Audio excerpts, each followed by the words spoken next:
এই অটোরিকশা এত দ্রুত গতিতে বৃদ্ধি পাচ্ছে যে অচিরেই এটাকে যদি স্টপ না করা হয় সংখ্যা, আপনারা আর কেউ ঘর থেকে বেরোতে পারবেন না। এটি রাজধানীর তেজগাঁও এলাকার ব্যাটারি রিকশার গ্যারেজ।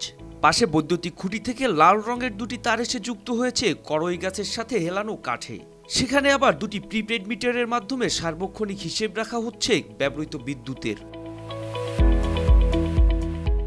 কিন্তু ফুটপাতের এই গ্যারেজে কিভাবে এলো মিটার? এর হোল্ডিং নাম্বারই বা কত?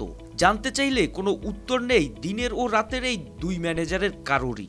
বিদ্যুৎ আমরা মনে করি যে লাইন নামায় নিছি পল্লী বিদ্যুতের কাছ থেকে, ওই মিটারে ওই যে টাকা ভরতো, প্রতিদিন টাকা ভরি, কারেন্ট চলে, টাকা অফ নাই, কারেন্ট অফ। এগুলা আমাদের মালিককে বলতে হবো, এগুলা এত কিছু কইতারলাম না। মিটারের নাম্বার কত কইতারেন বড়? সাধারণত বয়সের ভারে কিংবা শারীরিক অক্ষমতার কারণে জীবনের একটা সময় এসে রিকশা চালকরা জীবিকা থেকে ছিটকে হন অসহায়। আর এ ধরনের বৃদ্ধ বা প্রতিবন্ধী ও নারী রিকশা চালকদের জন্য আয়ের দুয়ার খুলেছে ব্যাটারি চালিত রিকশা। বর্তমানে যে পায়ের রিকশাটা ছিল এটা খুব কষ্টকর, আমি পারতেছিলাম না। তো আজকে ব্যাটারি চালিত একটা রিকশা নিয়ে আমি একটু জানলেও আমার বাঁচতেছে, আর আমি চারটা ডাল ভাত খাইও বাঁচা আছি। যে পোলাপান সন্ত্রাসী করতো, রাস্তায় ছিনতাই করতো, চুরি করতো, মানুষকে মায়ের দূর করে নেশা করতো নিয়ে, তারা নেশার আবদ্ধ যারা ছিল, এখন যারা অটো রিক্সা পাওয়াতে তারা মোটামুটি লাইনে চলে আসছে, এরা সংসারের দিকে মন দিছে এবং কি রিক্সা পাওয়াতে আনন্দে এরা নিজে ইনকাম করে নিজের টাকাটা দিয়ে নেশা পানি যাই করে। তবে গ্যারেজটির মেকানিক ও লোকজন জানালেন বর্তমানে আধুনিক রিকশার নাকি 4G চলছে সড়কে।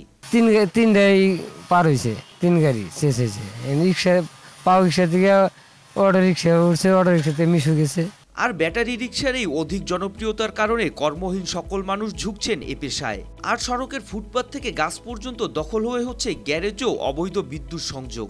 আর রাজধানী জুড়ে যানজট বিষয়ে বারবার উঠে আসে অটোরিকশার নাম। একটি অটোরিকশা বানাইতে 80 থেকে 90 হাজার টাকা লাগে এবং রিটার্ন হিসেবে আপনি প্রতিদিন আপনার লাভ হয় বা বেনিফিট পাচ্ছেন 500 থেকে 600 টাকা।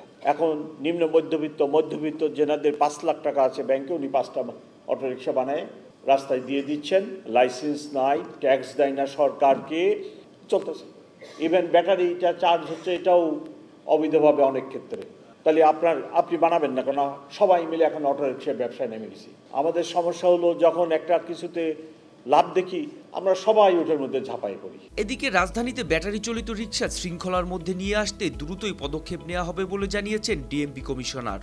আমি সরকারের সাথে কথা বলছি এবং ব্যবস্থা নিতে বলছি যে অটোরিকশাকে একটা সীমিত নাম্বারে আনতে হবে, যে এই শহরে কত অটোরিকশা আমরা অ্যাকোমোডেট করতে সক্ষম, এবং তাদেরকে লাইসেন্স দিতে হবে এবং তাদেরকে একটা ট্যাক্সও দিতে হবে, ট্যাক্সের আনতে হবে। আপনি সরকারের জনগণের টাকায় তৈরি রাস্তা ব্যবহার করবেন অথচ ট্যাক্স দিবেন না, এটা তো পৃথিবীর কোথাও নেই এরকম কিছু। রাজধানীর এসব গ্যারেজে শত শত রিকশা চালক ও মেকানিকদের জীবিকার উৎস। কিন্তু বিদ্যুৎ সংযোগ সহ নিয়ন্ত্রণহীন এই বাহনকে শৃঙ্খলায় ফেরাতে সরকার দ্রুত কার্যকর পদক্ষেপ গ্রহণ করবে, এমনটাই দাবি সচেতন নগরবাসীর। মোহাম্মদ সায়েম, RTV।